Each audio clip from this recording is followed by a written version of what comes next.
welcome back to another episode of Apologia TV. You guys can get more at apologiaradio.com, APOLOGIA radio.com. That's where you go to get all the past television episodes, our after show, our Apologia Academy. Everything's there. If there's a subject, a topic, we've probably handled it. To my right is Luke the Bear. What up? I'm the Ninja, Jeff the Ninja. That's Randy. Steady Randy's actually on the TV show today.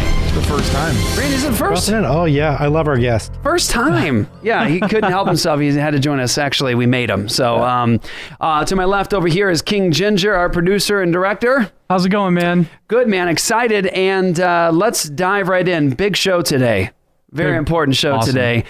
We actually have a special guest with us today. His name is Professor Walter Williams. Get a little bit of his biography here from walterwilliams.com. He's born in Philadelphia, Pennsylvania. Dr. Walter Williams holds a BA in economics from California State University, Los Angeles, and MA and PhD degrees in economics from UCLA. He also holds a Doctor of Humane Letters from Virginia Union University and Grove City College, Doctor of Laws from Washington and Jefferson College, and Doctor Honoris Causa en Ciencias Sociales from Universidad Francisco Mataquin in Guatemala. I'm said all of it wrong, I'm sure. It's all wrong. Where he is also professor honorario. Dr. Williams has served on the faculty of George Mason University. I actually did a tournament at George Mason University. Your old stomping ground. That's right. George Mason, big. It's called the Capital Classics, big martial arts tournaments, one of the biggest ones in the United States. George Mason University in Fairfax, Virginia, as John M. Olin, Distinguished Professor of Economics, also served at the faculties of Los Angeles City College, California State University, Los Angeles. I mean, it just goes on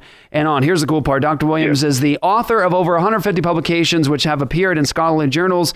And the list goes on and on. Lots of television and radio appearances. Dr. Williams, thank you so much for joining us today, sir.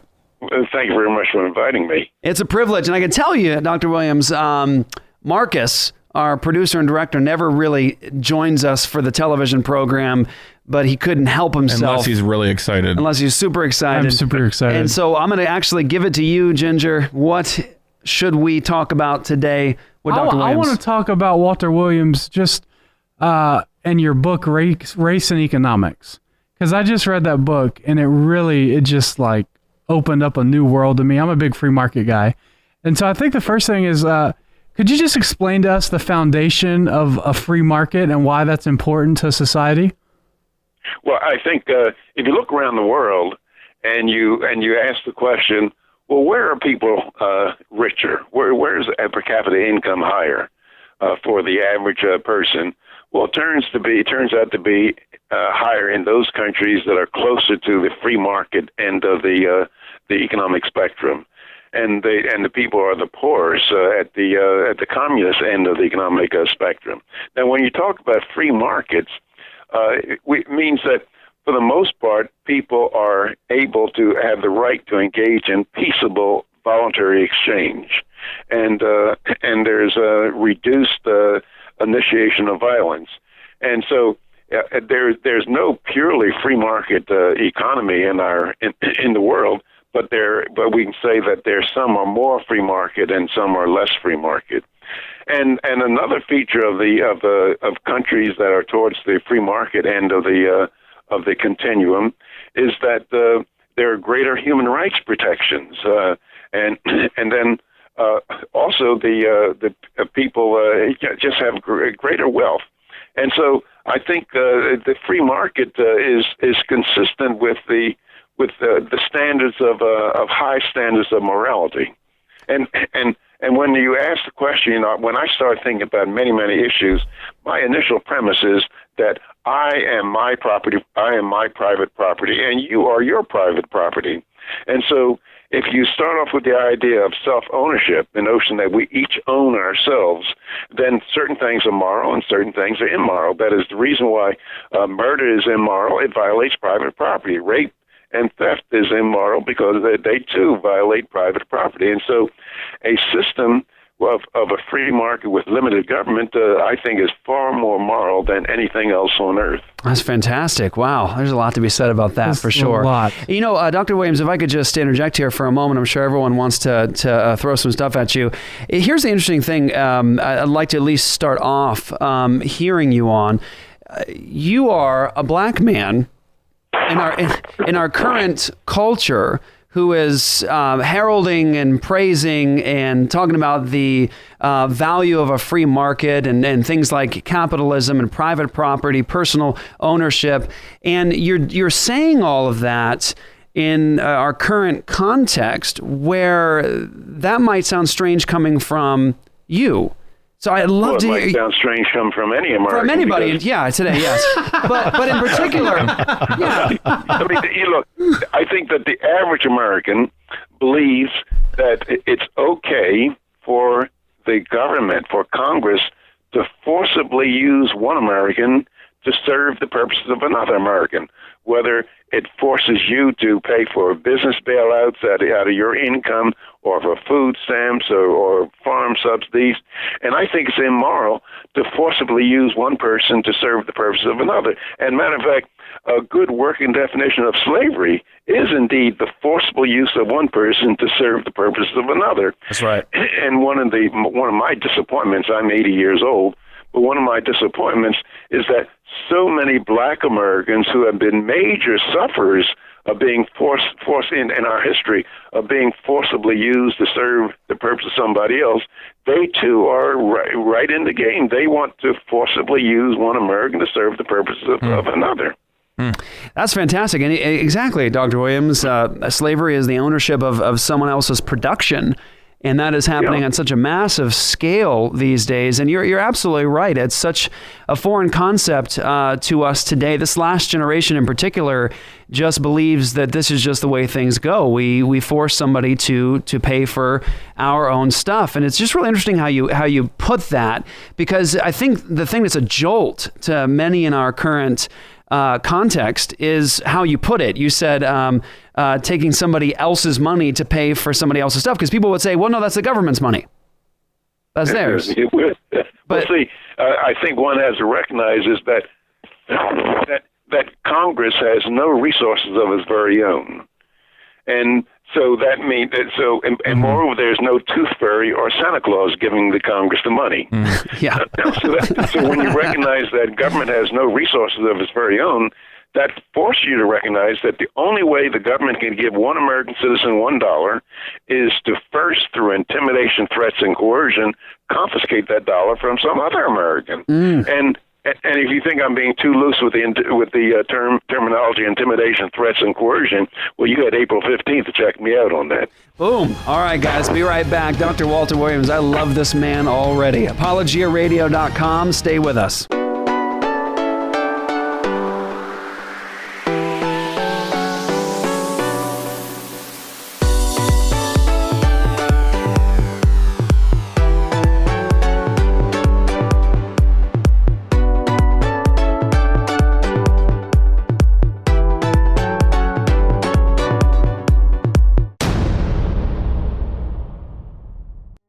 Hi, this is Walter with Apologia Radio. I want to ask for y'all good friends of ours to go on and click that button there and become my friends on the book face. Facebook /Apologia Radio. Become my friend on YouTube. That there twerker. The twerker, I want to talk to you on the twerking. And send me out a twerk. What? Wait, what? Twitter. Apologia Radio on Twitter. I also want to tell you we talk about apologetics and theology, and we do a lot of swing dancing, and we make a delicious chicken gravy. ApologiaRadio.com. All right, welcome back to Apologia Radio. You're supposed TV. to do that. It's Apologia TV. That's what you're supposed to do, that, man. That's all right. Well, it's still, I can ask the questions, but you can do. Okay. This is Apologia TV, and that's Marcus, and he's so excited he can't contain himself. Just jump in. Okay. Just jump in. All right, Professor Williams, I want to know, because in your book, Race and Economics, you really show how actually prior to the anti-segregation laws of the 1950s and 60s, and even before that, during the times of Reconstructions, and even during the time of slavery, black people were really successful, and they became millionaires, and they were really prosperous. And then there was a shift once they received their freedom, and then the government helped them out. that it actually went the opposite direction, and you show stats that show their employment rate, for example, and stuff. How did that happen? Well, I think that there are relatively few black millionaires, but there were some during the 1800s.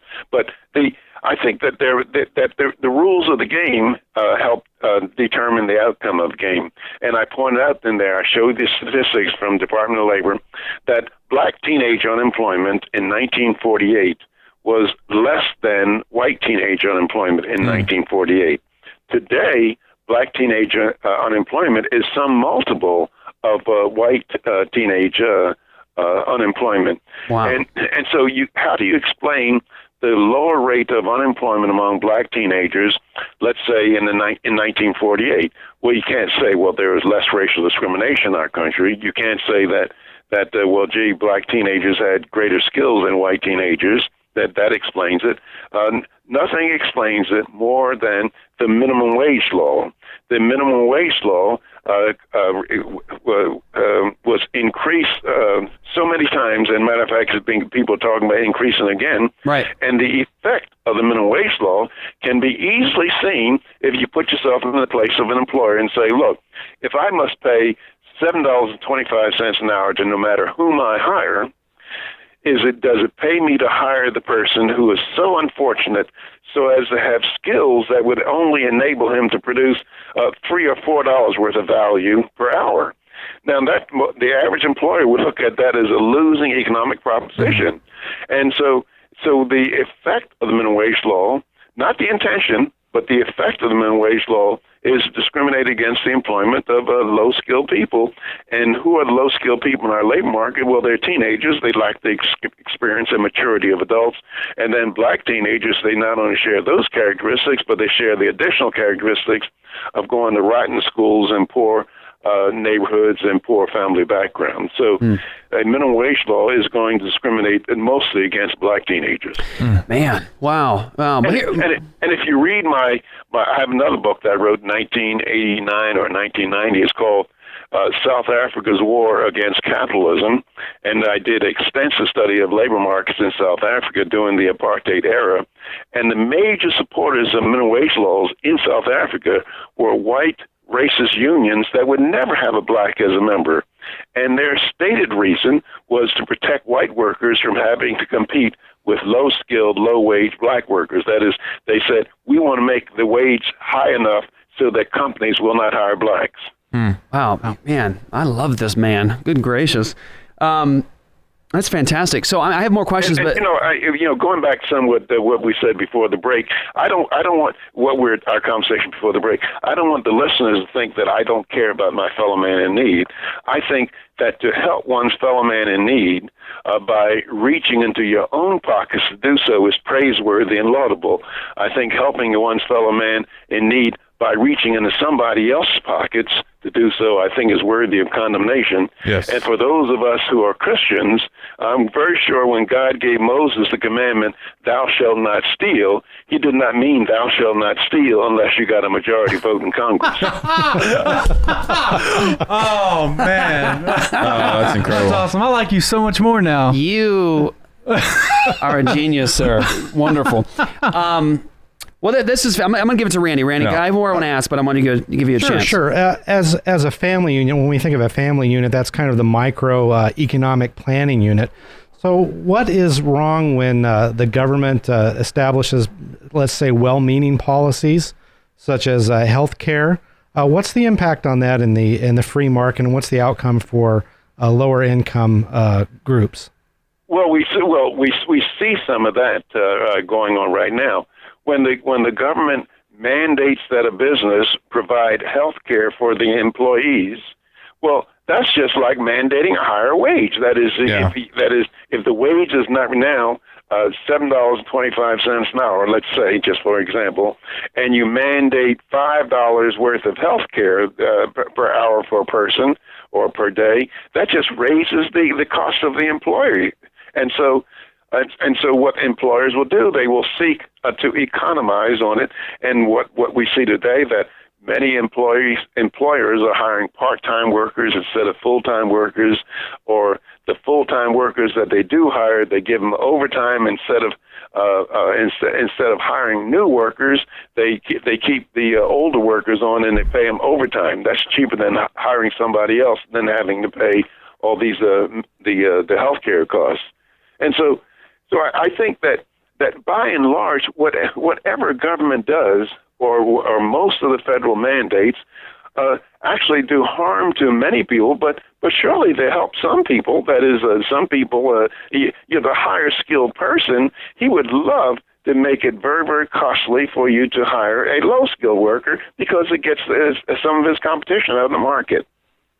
Yeah. Well, let me ask you, Dr. Williams, this would be, I think, a very important point to make, especially now that we have you on, we can have you describe it for us.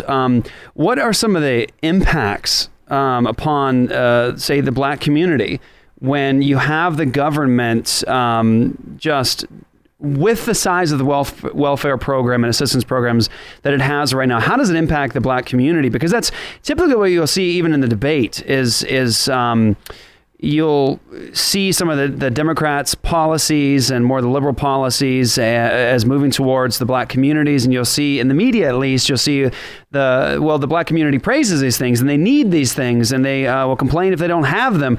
I'd love for you to talk about the impact that it has on the black community. Well, just very, very briefly, I have a lot of this materials on my webpage, which is walterewilliams.com, and one of the documentaries that I did recently, a couple of years ago, it's called "Suffer No Fools," and I pointed out in there that the welfare state has done to black Americans what slavery could not have done, what the harshest Jim Crow and racists could not have done, namely to destroy the black family.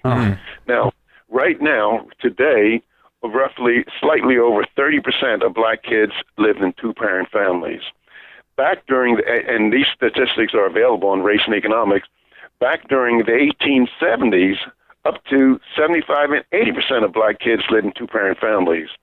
In 1925 New York, 85% of black kids live in two-parent families. Today, you'd be hard put to find 15% to live in two-parent families.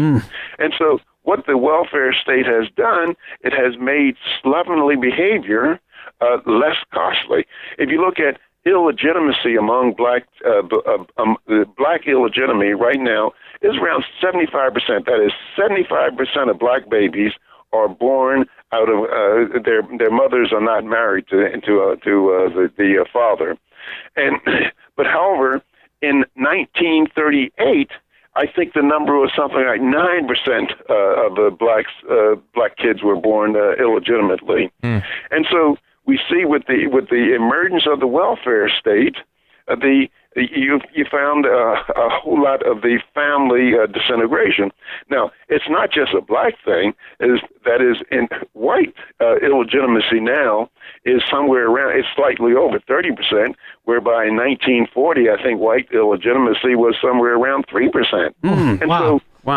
And if you look at Sweden, which is the motherhood of socialism, is the illegitimacy rate there is 54%, I think. Wow. And so the welfare state is an equal opportunity destroyer of families and family values.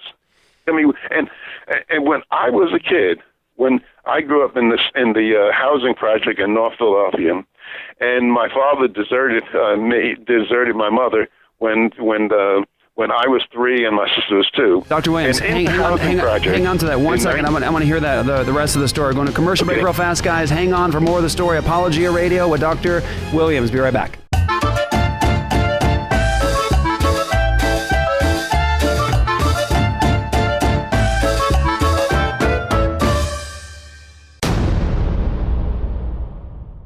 If "So What" is a philosophically devastating critique of your worldview, it is not a worldview you should hold on to any longer. Virginia Tech, 2007. So what? 32 children, kids, students are killed. So what? Andrea Yates, 2001, killed her 4 children. So what? No, we're not baby eaters. So what? Wow, this is already turning out to be one of my favorite episodes we've done on Apologia TV. I told you. Dr. Walter E. Williams, you can get him at walterewilliams.com. You're just telling us, Dr. Williams, about your particular upbringing and what happened to you. Please continue, sir. Yeah, my sister and I, we were in our neighborhood, in the Richard Allen Housing Project, in our neighborhood, we were the only kids that did not have a mother and father in the house. Today, it would be exactly the opposite. That is, it would be rare to find a kid with a mother and father in the house.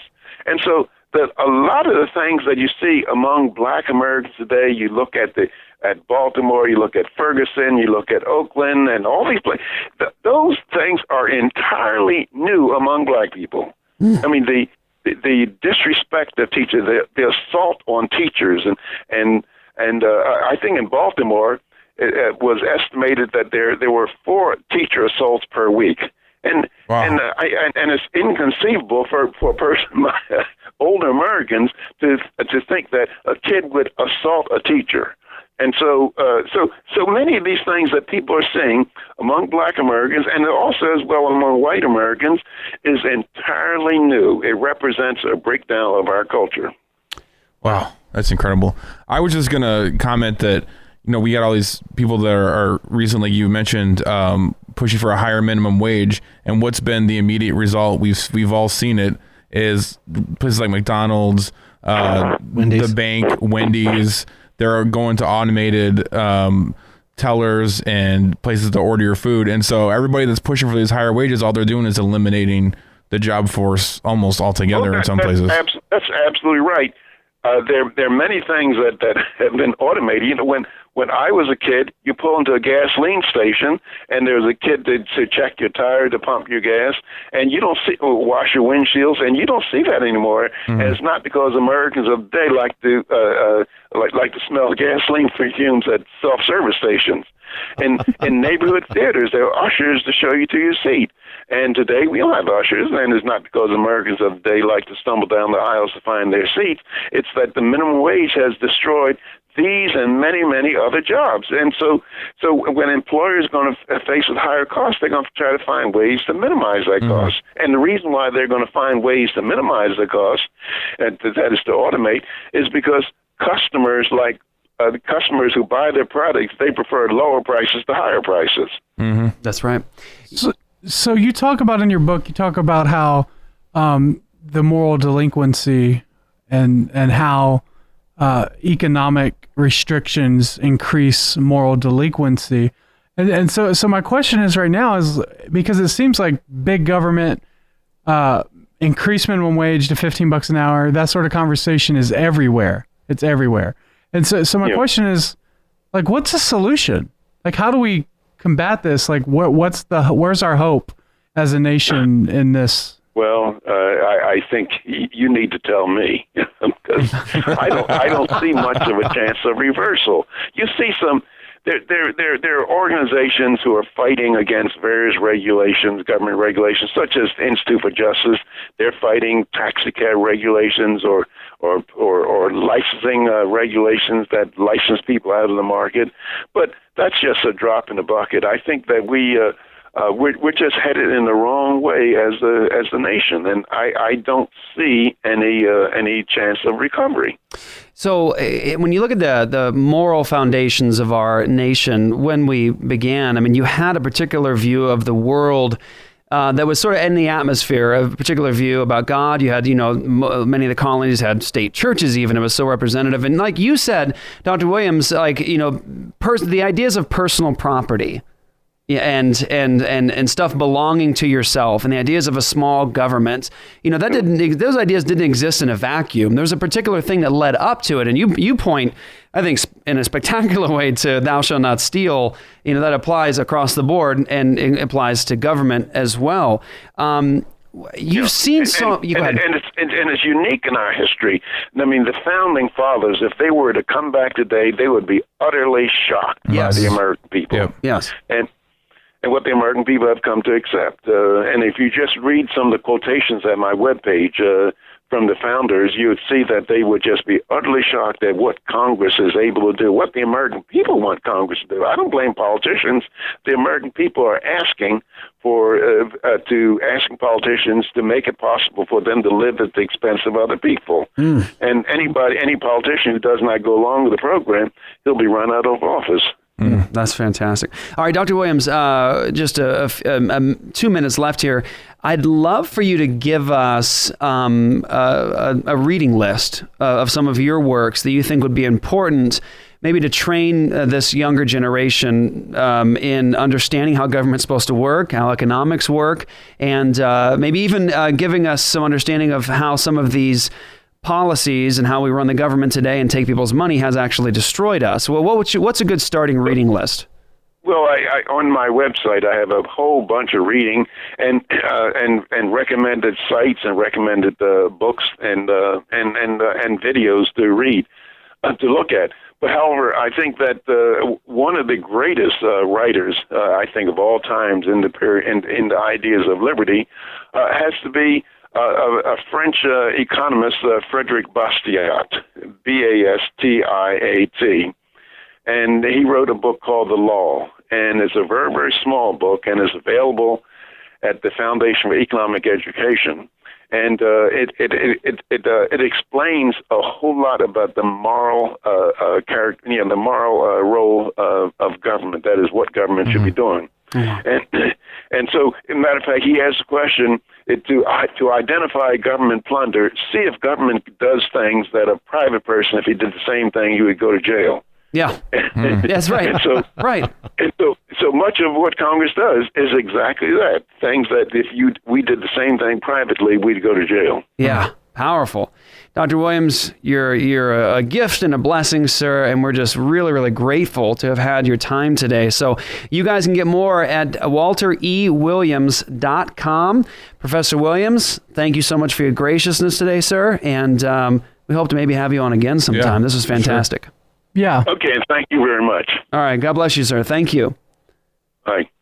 All right, guys, so this has been Apologia TV. That was fantastic. Good choice. Good find, Marcus. Yeah. Good choice. All right, guys. So we are going to have... we could talk to him for another hour. We could. We're going to have more on this discussion. We're going to do it on the after show. On the after show. ApologiaRadio.com is where you guys go to become all access. You get all the after shows, the academies, everything else we do. And you join with us as a ministry in what we're doing to bring the gospel to the ends of the earth and talk about some of these important issues.